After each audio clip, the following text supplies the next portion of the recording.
Welcome to ডিমার্স 365।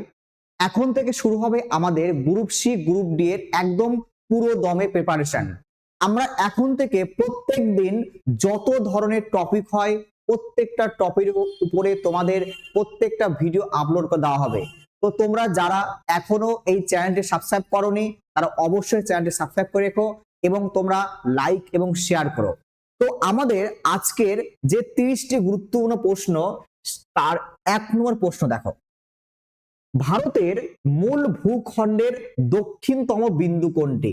তাহলে তোমার দেখো এইখানে দিয়েছে দেখো মূল ভূখণ্ড। তো আমি যদি একদম ভালোভাবে দেখে নেই ব্যাপারটা যে কোথায় কোন কোন বিন্দু থাকবে, তাহলে তোমাকে যে কোনো প্রশ্ন যদি করা হয় তাহলে তুমি কিন্তু প্রত্যেকটা প্রশ্নের উত্তর দিতে পারবে। তো দেখো আমি কি করব, দেখো আমি ভাবছি এটা আমাদের একটা ভারতবর্ষ। তো এই ভারতবর্ষের মূল ভূখণ্ড এটা। তো এই মূল ভূখণ্ডের একদম যে দক্ষিণ বিন্দু, সেই দক্ষিণ বিন্দু হয় তোমার তামিলনাড়ুতে। তার নাম কি? কন্যাকুমারী। কন্যাকুমারী, ঠিক আছে বলো প্রত্যেকের। এবং ভারতের সবচেয়ে উত্তরে একটা বিন্দু আমরা পাবো, সেই বিন্দুর নাম মনে রাখবে ইন্দিরা কল। ইন্দিরা কল, ঠিক আছে বলো। এরপর আমরা দেখব ভারতের একদম পশ্চিম দিকে এই বিন্দুর নাম মনে রাখবে গোহারমতি। গোহারমতি। এবং ভারতের একদম পূর্ব দিকে একটা বিন্দু পাবো যার নাম কিবিথু।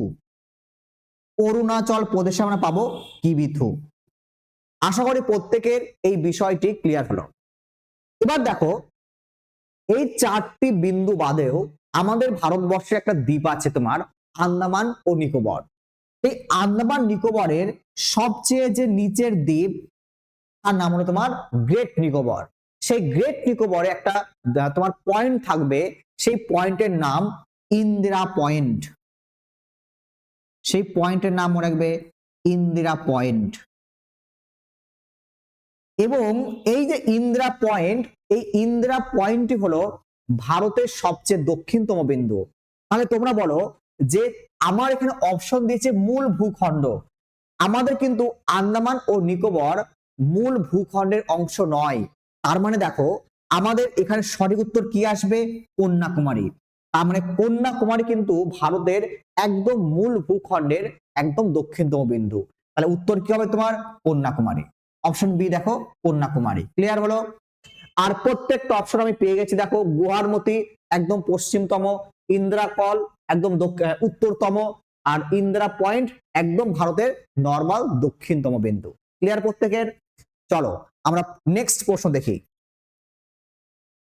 2 নম্বর দেখো, ভারতের মানক সময় বা আইএসটি কোন দ্রাঘিমাংশ অনুযায়ী গণনা করা হয়? দেখো এই যে আইএসটি, এখান থেকেও কিন্তু তোমাদের বিভিন্ন প্রশ্ন করতে পারে। বলতে পারে যে আইএসটি এর মান মানে এর যে ফুল ফর্ম, এই ফুল ফর্মটা কি? তাহলে আমরা কি বলবো? ইন্ডিয়ান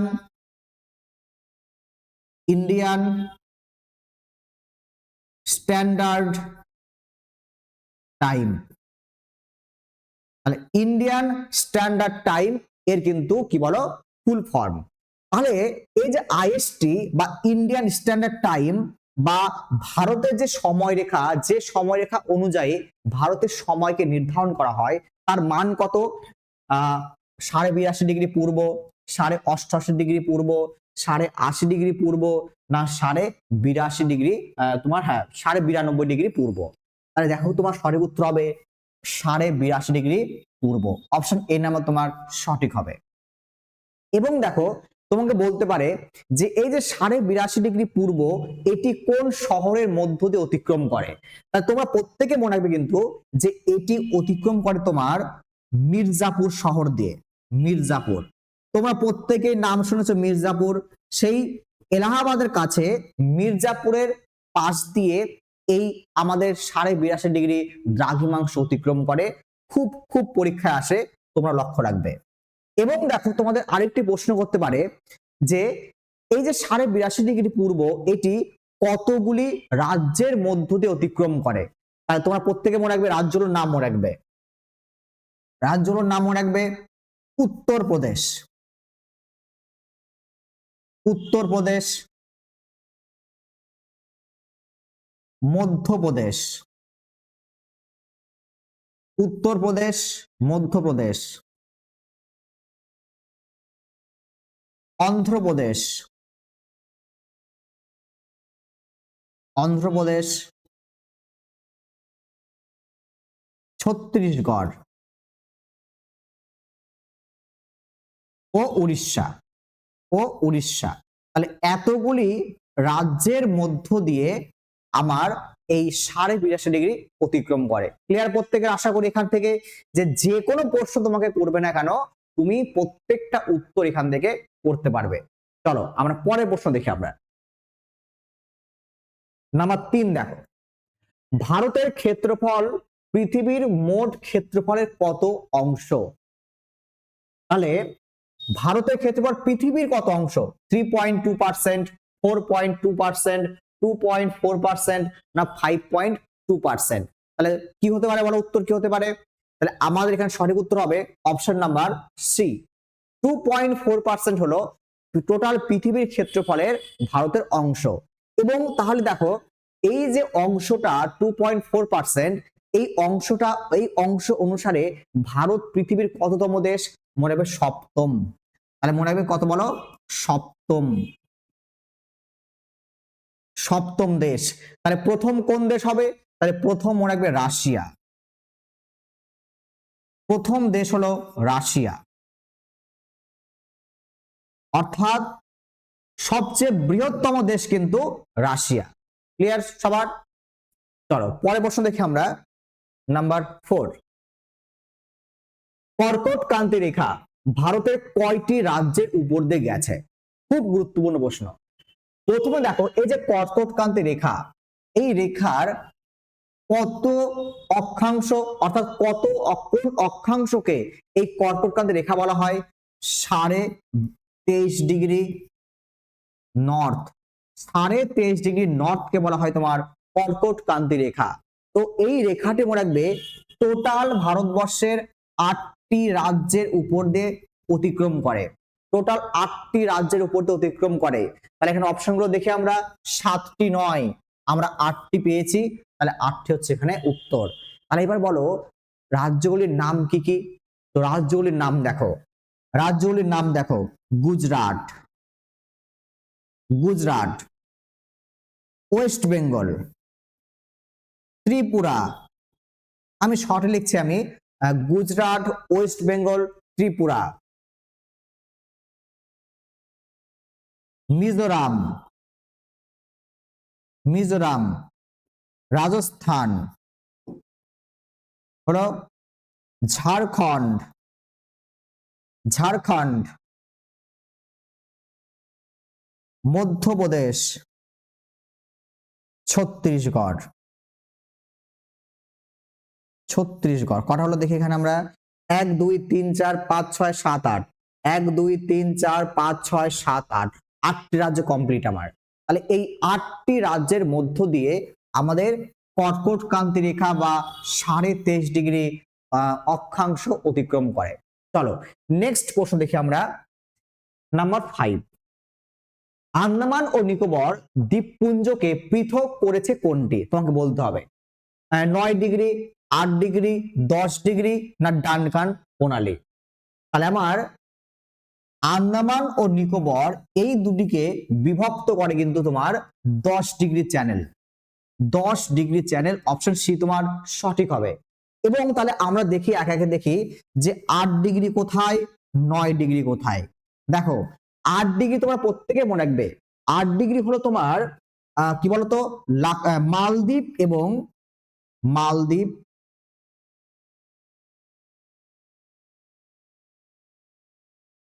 মালদ্বীপ ও মিনিকয়, মালদ্বীপ ও মিনিকয় দ্বীপের মাঝে আছে তোমার 8 ডিগ্রি। 9 ডিগ্রি কোথায়? 9 ডিগ্রি হলো তোমার মিনিকয় ও লাক্ষাদ্বীপ, মিনিকয় ও আমি এল দিচ্ছি শুধু, মিনিকয় ও লাক্ষাদ্বীপের মাঝে আছে তোমার কি বলতো 9 ডিগ্রি। আর এই যে ডানকান প্যাসেজ দেখো, ডানকান, এই ডানকানটা কোথায় বলতো, এই যে তোমার দক্ষিণ আন্দামান, দক্ষিণ আন্দামান ও ক্ষুদ্র আন্দামান বা লঘু আন্দামান, বা আমরা বলবো লঘু আন্দামান। বলো আর কি ধরনের প্রশ্ন চাই বলো এখান থেকে, যে 8 ডিগ্রি 9 ডিগ্রি 10 ডিগ্রি কি থেকে প্রশ্ন করতে পারে তারা, সব ধরনের তোমাকে উত্তর দিয়ে দিলাম আমি। 8 ডিগ্রি 9 ডিগ্রি 10 ডিগ্রি, এমনকি ডানকান প্রণালী। তাহলে এই ধরনের থেকে তোমাকে কিন্তু প্রশ্ন করতেই পারে যে এই প্রণালী কার কার মাঝে, বা কোন দুটি দ্বীপকে পৃথক করে, বা কার কার মাঝখানে প্রবাহিত হয়, এগুলো তোমরা প্রত্যেকেই দেখবে। তো নেক্সট প্রশ্ন দেখি আমরা, ভারতের সর্বোচ্চ শৃঙ্গ কোনটি, এবং ব্যাকেটে দেখো বিতর্কিত অঞ্চল বাদে, অর্থাৎ এমন একটি ভারতের বিতর্কিত অঞ্চল রয়েছে যেখানে পাকিস্তানও ক্লেম করে, কিন্তু তার মানে সেই অঞ্চলটা বাদ দিতে বলেছে, বলে বলা হচ্ছে তাহলে ভারতের কোনটি হাইয়েস্ট পিক হবে, কাঞ্চনজঙ্ঘা, গডউইন অস্টিন বা কেটু, নন্দা দেবী না অন্নপূর্ণা। আর দেখো যখন তোমাকে এই বিতর্কিত যদি না দিত, এইখানে যদি এখানে তোমার বিতর্কিত না থাকতো, তাহলে কিন্তু সঠিক উত্তর হবে তোমার গডউইন অস্টিন বা কেটু। ক্লিয়ার প্রত্যেকের? কিন্তু যখন তোমাকে দিয়েছে বিতর্কিত অঞ্চল বাদে, তাহলে কিন্তু এর সঠিক উত্তর হবে কাঞ্চনজঙ্ঘা। এটা মনে রাখবে। তাহলে বিতর্কিত বাদে, যদি বিতর্কিত বাদে বলে তাহলে উত্তর হবে কিন্তু কাঞ্চনজঙ্ঘা। এবং প্রশ্নটি তোমাদের পড়েছে কিন্তু অনেক এক্সামে কিন্তু এইভাবে তোমাদের প্রশ্ন দিয়েছে, তোমরা ভালো করে দেখে রাখবে। এবং ধরো এই যে কাঞ্চনজঙ্ঘা, এই কাঞ্চনজঙ্ঘায় কিন্তু তোমার ভারতে অবস্থিত। তাহলে আরেকটা আমরা বলবো ভারতে অবস্থিত, ভারতে অবস্থিত হিমালয়ের, হিমালয়ের সর্বোচ্চ শৃঙ্গ। ক্লিয়ার প্রত্যেকের? তাহলে ভারতে অবস্থিত যদি বলে যে ভারতে অবস্থিত হিমালয়ের সর্বোচ্চ শৃঙ্গের নাম কি, কাঞ্চনজঙ্ঘা। তাহলে যদি বলো হিমালয়ের সর্বোচ্চ শৃঙ্গের নাম কি, তাহলে হিমালয়ের সর্বোচ্চ শৃঙ্গ যদি বলে, হিমালয়ের সর্বোচ্চ শৃঙ্গ,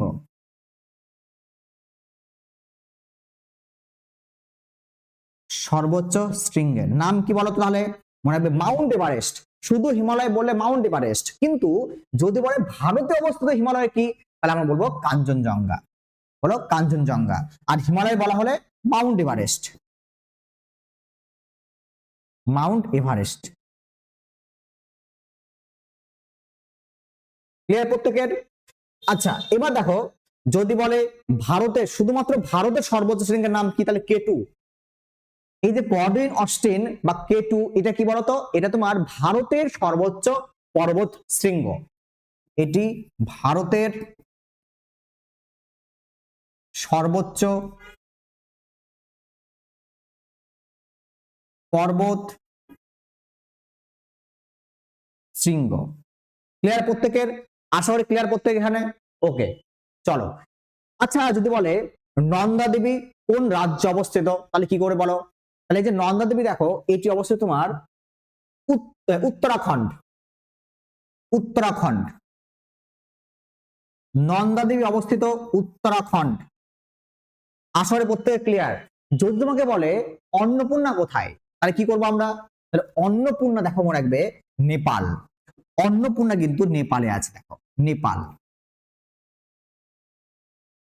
ক্লিয়ার প্রত্যেকের?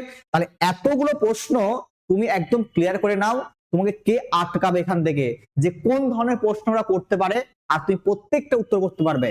তো তোমরা যারা এখন জয়েন করলে অবশ্যই তোমরা আমার চ্যানেলটি সাবস্ক্রাইব করে রাখো, এই ধরনের প্রচুর তোমাদের ভিডিও আসতে চলেছে কিন্তু।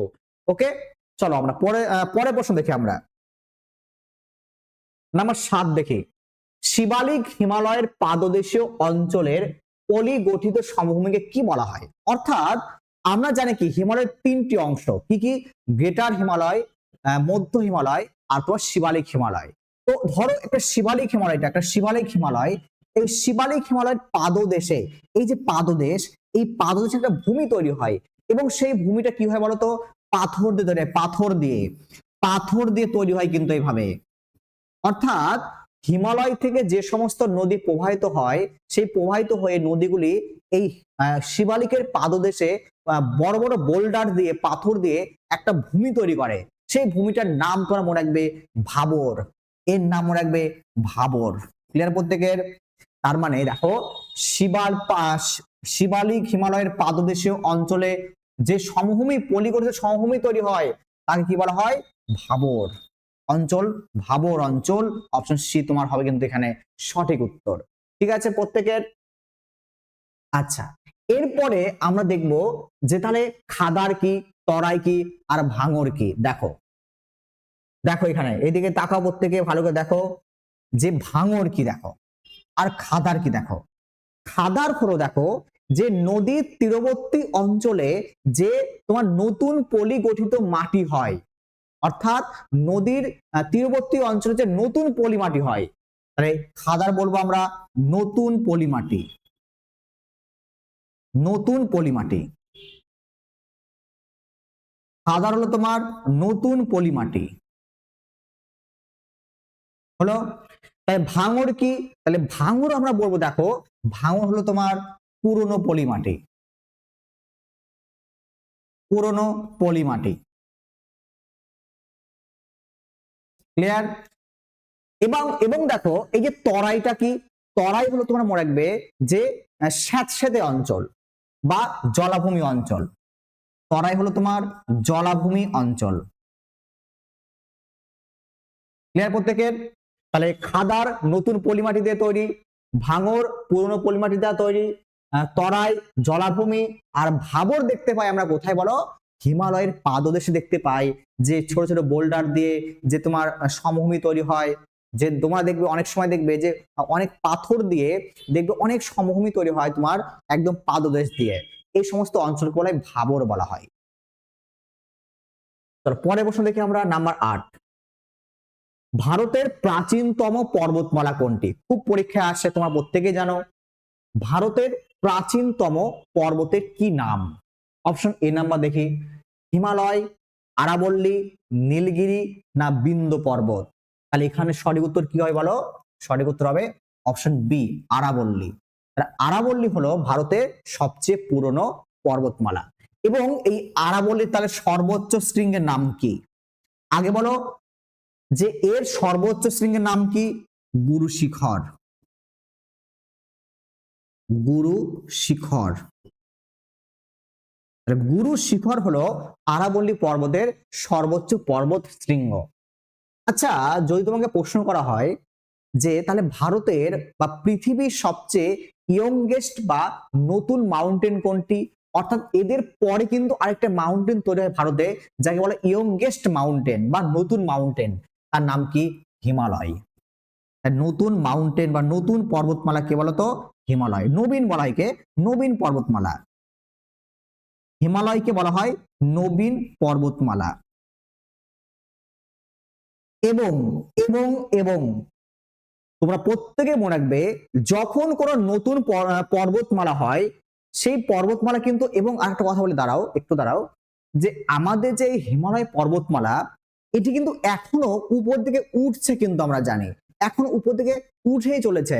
তার মানে দেখো, তার মানে অবশ্যই এই হিমালয়ের নিচে যে প্লেট, সেই প্লেটটা কি এখনো অ্যাক্টিভ রয়েছে। যখন কোনো প্লেট অ্যাক্টিভ থাকবে, তার মানে সেখানে কি বেশি ভূমিকম্প হবে। তো তোমাদের পরীক্ষা কিন্তু বারবার প্রশ্ন করেছে তোমাদের যে ভারতের কোন অঞ্চল বেশি ভূমিকম্প প্রবণ অঞ্চল? তাহলে আমরা কি বলবো বলো? তাহলে আমরা বলবো যে এই হিমালয় ভারতে একটি, তোমার কি বলো, ভারতের একটি ভূমিকম্প প্রবণ অঞ্চল, ভূমিকম্প প্রবণ অঞ্চল, প্রবণ অঞ্চল। আশা করি প্রত্যেকের এখানে ক্লিয়ার। চলো আমরা নেক্সট প্রশ্ন দেখি। দক্ষিণ ভারতের সর্বোচ্চ শৃঙ্গের নাম কি? দক্ষিণ ভারতের সর্বোচ্চ শৃঙ্গের নাম কি? দোদাবেতা, আনাইমুদি, মহেন্দ্রগিরি, না তোমার গুরু শিখর? বলো দেখি, বলো তোমরা প্রত্যেকে বলো। আর একটা কথা তোমাদের প্রত্যেককে বলি, আমি কিন্তু খুব শীঘ্রই তোমাদের সামনে অনলাইন আসবো আমি, তো তোমরা অবশ্যই চ্যানেলটি সাবস্ক্রাইব করে রেখো। দক্ষিণ ভারতের সর্বোচ্চ শৃঙ্গের নাম মনে রাখবে, কি বলো, আনাইমুদি, অপশন বি। আনাইমুদি হলো দক্ষিণ ভারতের সর্বোচ্চ পর্বত শৃঙ্গ। আচ্ছা, এবার দেখো, যদি তোমাকে পরীক্ষায় বলে যে পূর্ব ভারত, যদি বলে, পূর্ব বলবো না আমি, সরি, পূর্ব ঘাট, তোমাকে যদি বলে পূর্ব ঘাট, পূর্ব ঘাট পর্বতমালার সর্বোচ্চ পর্বত শৃঙ্গের নাম কি? তাহলে আমরা মনে রাখবো জিন্দাবাদা।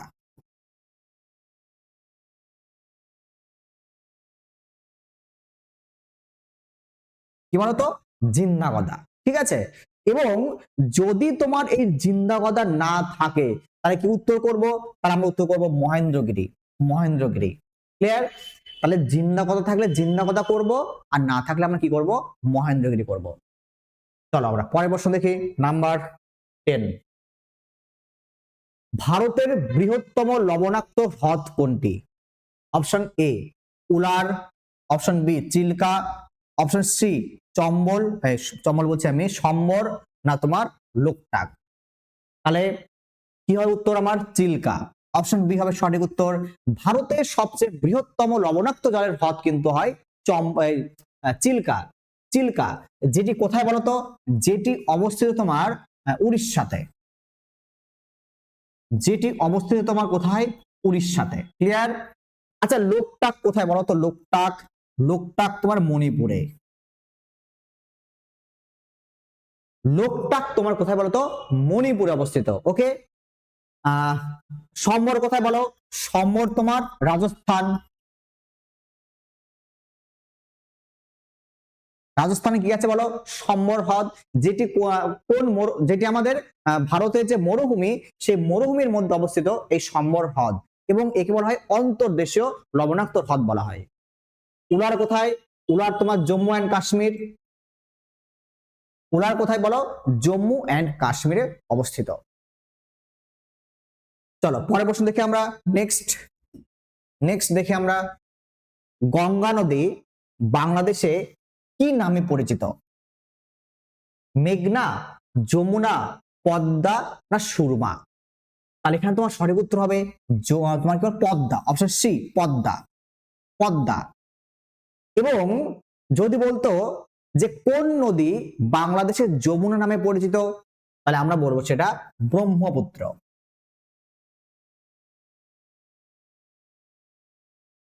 ব্রহ্মপুত্র। তাহলে ব্রহ্মপুত্র নদ বাংলাদেশে যমুনা নামে পরিচিত হয়েছে, তোমরা এটা জেনে রাখবে প্রত্যেকেই।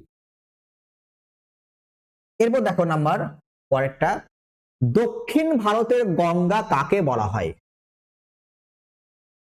অপশন এ দেখো কৃষ্ণা, অপশন বি দেখো Kaveri, option C Godavari, option D তোমার মহানদী। তাহলে দেখো এখানে দক্ষিণ ভারতের গঙ্গা বলা হয় গোদাবরীকে, গোদাবরীকে বলা হয় দক্ষিণ ভারতের গঙ্গা। এবং এই যে গোদাবরী, এই গোদাবরী কি বলতো আবার? ভারতের দ্বিতীয় দীর্ঘতম নদী, ভারতের দ্বিতীয় দ্বিতীয় দীর্ঘতম নদী। এবং আরেকটা বলবো, আমরা কি বলবো? বলবো যে এই গোদাবরী দক্ষিণ ভারতের দীর্ঘতম নদী, দক্ষিণ ভারতের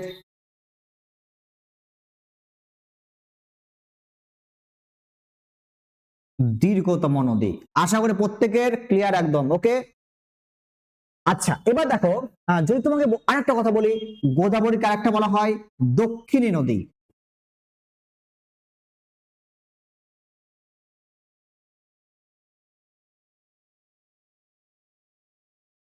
ক্লিয়ার? লক্ষ্য রাখবে প্রত্যেকে সব। চলো নেক্সট প্রশ্ন দেখি আমরা, নাম্বার 13। ভারতের দীর্ঘতম নদীবাঁধ হীরাকুদ, হীরাকুদ কোন নদীর উপর অবস্থিত? তো এই যে হীরাকুদ দেখো, এই হীরাকুদ কোথায়? নর্মদা, মহানদী, শতদ্রু, না চম্বল? হীরাকুদ অবস্থিত তোমার মহানদীর উপর, অপশন বি। অপশন বি হবে তোমার সঠিক উত্তর, মহানদীর উপরে। ওকে। এবং দেখো তোমরা প্রত্যেকে দেখবে যে তাহলে কোন আমরা কোন রাজ্য বলবো? এই হীরাকুদ কোন রাজ্যে আছে বলো? উড়িষ্যাতে। উড়িষ্যাতে আছে আমার এই হীরাকুদ। এবং এই হীরাকুদ হলো ভারতের সবচেয়ে দীর্ঘতম বাঁধ প্রকল্প। এই হীরাকুদ হলো ভারতের সবচেয়ে দীর্ঘতম বাঁধ প্রকল্প। ভারতের সবচেয়ে সবচেয়ে দীর্ঘতম দীর্ঘতম বাঁধ প্রকল্প। বাঁধ প্রকল্প ক্লিয়ার প্রত্যেকের? ভারতের সবচেয়ে দীর্ঘতম বাঁধ প্রকল্পকে হীরাকুদ, আর সবচেয়ে বৃহত্তমকে ভাখরা নাঙ্গাল, যাকে বলা হয় হাইয়েস্ট গ্র্যাভিটি ড্যাম বলা হয়। শিব সমুদ্রম জলপ্রপাত কোন নদীর উপর অবস্থিত? শিব সমুদ্রম জলপ্রপাত কাবেরী, কৃষ্ণা, গোদাবরী না সরাবতী? তাহলে সঠিক উত্তর হবে তোমার কাবেরী। অপশন এ তোমার সঠিক হবে কাবেরী। এবং এই শিব সমুদ্রম জলপ্রপাত কোন রাজ্যে আছে বলো? কোন রাজ্যে আছে বলো তো? এই শিব সমুদ্রম জলপ্রপাত তোমার আছে কর্ণাটক।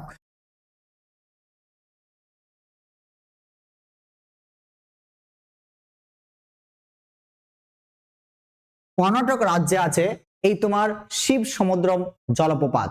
ঠিক আছে, আচ্ছা চলো আমরা পরেরটি দেখি, নাম্বার 15।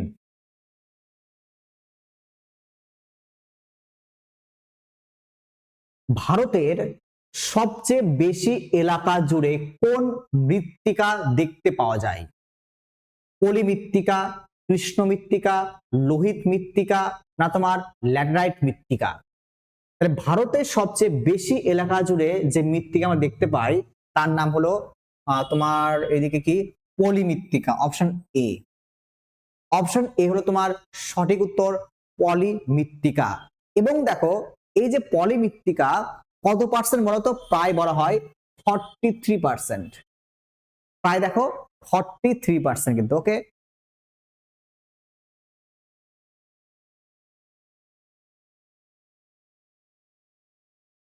তুলা চাষের জন্য কোন মৃত্তিকা সবচেয়ে উপযোগী? অর্থাৎ কার্পাস বা তুলো কোন মাটিতে হয়?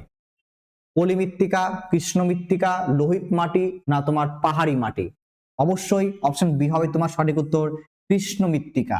কৃষ্ণ মৃত্তিকা, এই কৃষ্ণ মৃত্তিকায় জল ধরে রাখার ক্ষমতা সব থেকে বেশি থাকে। এই কারণে এই কৃষ্ণ মৃত্তিকা তুলো চাষের জন্য কিন্তু সবচেয়ে উপকারী। পরের প্রশ্ন দেখি আমরা, নেক্সট প্রশ্ন দেখি আমরা, দেখো নেক্সট প্রশ্ন দেখো, ভারতের সিলিকন ভ্যালি বলা হয় কোন শহরকে? সিলিকন ভ্যালি, সিলিকন ভ্যালি বলা হয় কোন শহরকে? হায়দ্রাবাদ, পুনে, বেঙ্গালুরু না চেন্নাইকে? তাহলে আমার সঠিক উত্তর কি হবে? অপশন সি, বেঙ্গালুরুকে বলা হয় সিলিকন ভ্যালি। যে শহরটাকে বলা হয় সেটা ব্যাঙ্গালোর। ভারতের ম্যানচেস্টার কাকে বলে? খুব খুব ইম্পর্টেন্ট প্রশ্ন কিন্তু। ভারতের ম্যানচেস্টার কাকে বলা হয়? কানপুর, আহমেদাবাদ, মুম্বাই না কোয়েম্বাটোর? তাহলে সঠিক উত্তর হবে অপশন বি, আহমেদাবাদ থেকে। তাহলে আহমেদাবাদকে বলা হয় ভারতের ম্যানচেস্টার। এবং মনে রাখবে যে এই যে কোয়েম্বাটোর, এই কোয়েম্বাটোরকে বলা হয় দক্ষিণ ভারতের ম্যানচেস্টার। দক্ষিণ ভারতের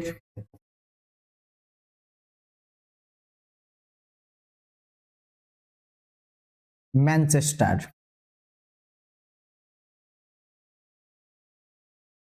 ঠিক আছে, চলো পরের প্রশ্ন দেখি আমরা, নাম্বার 19।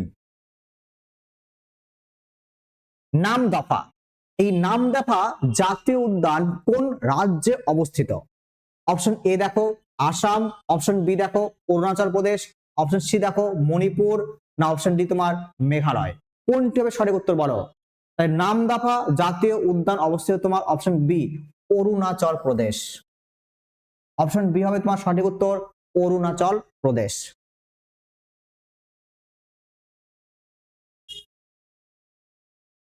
ভারতের বৃহত্তম তৈল শোধনাগারটি কোথায় অবস্থিত?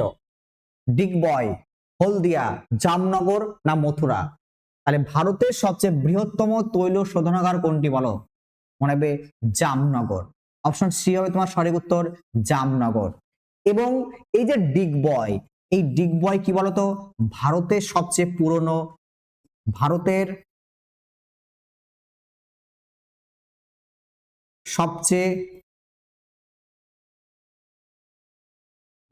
সবচেয়ে পুরনো তৈল শোধনাগার, খুব পরীক্ষায় আসে, তোমরা এটাও দেখে রাখবে একদম। এরপর দেখো, ভারতের প্রথম পারমাণবিক বিদ্যুৎ কেন্দ্র কোনটি? প্রথম পারমাণবিক বিদ্যুৎ কেন্দ্র কোনটি? Option A Narora, option B Tarapur, option C Kakrapar, option D তোমার কৈগা। তাহলে এখানে সঠিক উত্তর হবে তোমার option B Tarapur. Option B হয় তোমার তারাপুর। তো নেক্সট প্রশ্ন দেখি আমরা, নাম্বার 22। ভারতের কোন রাজ্যে সাক্ষরতার হার সবচেয়ে বেশি? ভারতের কোন রাজ্যে সাক্ষরতার হার সবথেকে বেশি? দেখো, তোমাকে এখানে দুইভাবে প্রশ্ন করে, যদি বলে 2011 সেন্সাস অনুসারে সব থেকে সাক্ষরতা কোথায় বেশি, আমরা মনে রাখবো কেরালা,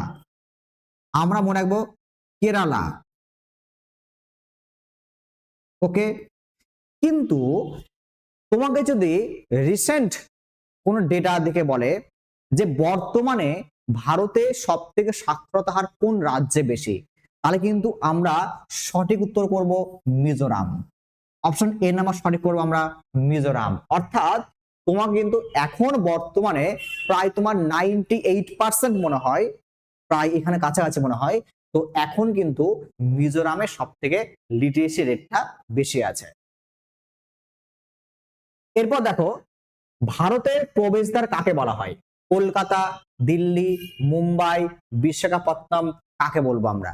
আর এখানে দেখো, ভারতের যে প্রবেশদ্বার বলা হয় অপশন সি মুম্বাইকে। অপশন সি মুম্বাইকে বলা হয় ভারতের প্রবেশদ্বার। নেক্সট প্রশ্ন দেখো, নাম্বার 24। ডুরান্ড লাইন ভারতের সাথে কোন দেশের সীমানা নির্ধারণ করে? Option A Pakistan, option B চীন, option C Afghanistan, option D Nepal. আর এখানে তোমার ভারত যে ডুরান্ড লাইন, এই লাইনটি তোমার আফগানিস্তানের সঙ্গে কিন্তু সীমারেখা তৈরি করে। এবং তোমাদের প্রত্যেককে আরেকটা কথা বলি যে এই ডুরান্ড লাইন ছাড়াও একটা আছে আমাদের র্যাডক্লিফ লাইন। তো এই যে র্যাডক্লিফ লাইন, এটা কার কার মধ্যে? ইন্ডিয়া বা ভারত এন্ড পাকিস্তান। ভারত এবং পাকিস্তানের মাঝে থাকবে র্যাডক্লিফ লাইন, আর যদি বলে ম্যাকমোহন লাইন। যদি তোমাকে বলা হয় ম্যাকমোহন লাইন কার কার মাঝে, তাহলে আমরা বলবো ভারত আর কি বলো চীন। ভারত আর চীনের মাঝে আছে তোমার ম্যাকমোহন লাইন। চলো নেক্সট প্রশ্ন দেখি, নাম্বার 25। ঝুম চাষ খুব পরীক্ষায় দেয়, ভারতের কোন অঞ্চলে আমরা প্রধানত দেখতে পাই? দেখো, অপশন এ কি দিয়েছে, দেখো উত্তর পূর্ব ভারত, অপশন বি দেখো দক্ষিণ ভারত, অপশন সি দেখো উত্তর পশ্চিম ভারত, অপশন ডি দেখো গাঙ্গেয় সমভূমি। তাহলে এই যে তুমি দেখছো ঝুম চাষ, এই ঝুম চাষটা আমরা দেখতে পাই বিশেষ করে আমাদের যে পূর্ব দিকে, উত্তর পূর্ব দিকে রাজ্যগুলি, আসাম, নাগাল্যান্ড, মণিপুর, অরুণাচল প্রদেশ, এই সমস্ত জায়গাতে। তার মানে এটা কোনগুলো জায়গা, কোন অঞ্চল? উত্তর পূর্ব ভারত। তাহলে আমরা ঝুম চাষ বিশেষ করে দেখতে পাই উত্তর পূর্ব ভারতে। এবং যদি রাজ্যগুলো দিয়ে দেয় বলবে আসাম, নাগাল্যান্ড, মণিপুর, এই সমস্ত জায়গাতে আমরা দেখতে পাই কিন্তু ঝুম চাষগুলো। ঠিক আছে, চলো পরের প্রশ্ন দেখি আমরা, নাম্বার 26। ভারতের প্রাচীনতম তৈলখনি কোনটি? আমরা কিন্তু একটু আগে বললাম কিন্তু এই প্রশ্নটা। বম্বেহাই না, আঙ্কেলেশ্বর না, নাহারকাটিয়া না, অপশন বি হবে ডিগবয়। আচ্ছা বলো ডিগবয় কোথায় বলতো? যদি প্রশ্ন করে যে ভারতের প্রাচীন তৈলখনি ডিগবয় কোন রাজ্যে অবস্থিত, তাহলে আমরা বলবো কোথায়? আসাম।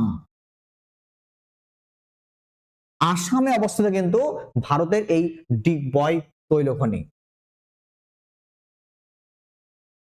পক প্রণালী ভারতকে কোন দেশ থেকে বিচ্ছিন্ন করে? পক প্রণালী। মালদ্বীপ, শ্রীলঙ্কা, ইন্দোনেশিয়া না মায়ানমার? আর এখানে সঠিক উত্তর কি হবে বলো? আমার অপশন বি শ্রীলঙ্কা। তাহলে শ্রীলঙ্কা এবং ভারতের মাঝে হচ্ছে কি বলতো, পক্ষনালী। মাজুলি দ্বীপ, যে প্রশ্নটি তোমাদের দিয়েছিল ডাব্লিউবিপি কেপি বা কনস্টেবলে মনে পড়ছে না আমার, তো তোমাদের এই প্রশ্নটা দিয়েছিল কিন্তু যে মাজুলি দ্বীপ কোন রাজ্যে অবস্থিত। ওকে, আর আমার এখানে দিয়েছে দেখো কোন নদীর উপর অবস্থিত সেটা দিয়েছে এখানে। তাহলে আগে আমরা জানি যে মাজুলি দ্বীপটা কোথায়, তোমাদের যে পুলিশে দিয়েছিল আসাম, তাহলে আসামে অবস্থিত মাজুলি দ্বীপ, এবং কোন নদীর উপরে, গঙ্গা, ব্রহ্মপুত্র, গোদাবরী, সিন্ধু, অবশ্যই অপশন বি ব্রহ্মপুত্র। ব্রহ্মপুত্র নদীর উপরে অবস্থিত এই মাজুলি দ্বীপ, যেটি তোমার বিশ্বের সবচেয়ে বৃহত্তম নদী বদ্বীপ, যেটি পৃথিবীর বৃহত্তম নদী দ্বীপ। চলো নেক্সট প্রশ্ন দেখি আমরা, নাম্বার 29। নীলগিরি পর্বতের সর্বোচ্চ শৃঙ্গের নাম কি? নীলগিরি পর্বত, দোদাবেতা, আনাইমুদি, কালসুবাই, না তোমার মুলানগিরি। তাহলে এখানে সঠিক উত্তর কি হবে? Nilgiri, Doddabetta. Option A number তোমার সঠিক উত্তর হবে দোদাবেতা। ওকে, আচ্ছা এবার দেখো কালসুবাইটা অনেকবার পরীক্ষায় দিয়ে দেয়। দেখো দেখো আনাইমুদি তো জানোই তুমি, আনাইমুদি দক্ষিণ ভারতের সর্বোচ্চ শৃঙ্গ তুমি জানো। কালসুবাইটা অনেক সময় পরীক্ষায় দিয়ে দেয় যে কালসুবাই কোন রাজ্যে অবস্থিত। মনে হবে কালসুবাই মহারাষ্ট্রে অবস্থিত, মহারাষ্ট্র। কালসুবাই অবস্থিত কিন্তু মহারাষ্ট্রে। আমাদের আজকের শেষ প্রশ্ন দেখো, সাদা কয়লা বা হোয়াইট কোল বলা হয় কাকে? সৌরশক্তি, জলবিদ্যুৎ, পারমাণবিক শক্তি, না জোয়ার ভাটা। তাহলে মনে রাখবে সাদা কয়লা বলা হয় জলবিদ্যুৎকে। অপশন বি তোমার সঠিক উত্তর। তো এই হলো আমাদের 30টি গুরুত্বপূর্ণ প্রশ্ন। তোমরা অবশ্যই এই চ্যানেলটি সাবস্ক্রাইব করে রাখবে এবং তোমরা অবশ্যই লাইক শেয়ার করবে। আর যদি কোনো ভিডিওর প্রয়োজন হয় তোমরা কমেন্ট করবে, আমি চেষ্টা করব তোমাদের জন্য যতটা পারা যায় ততগুলো আমি ভিডিও নিয়ে আসার।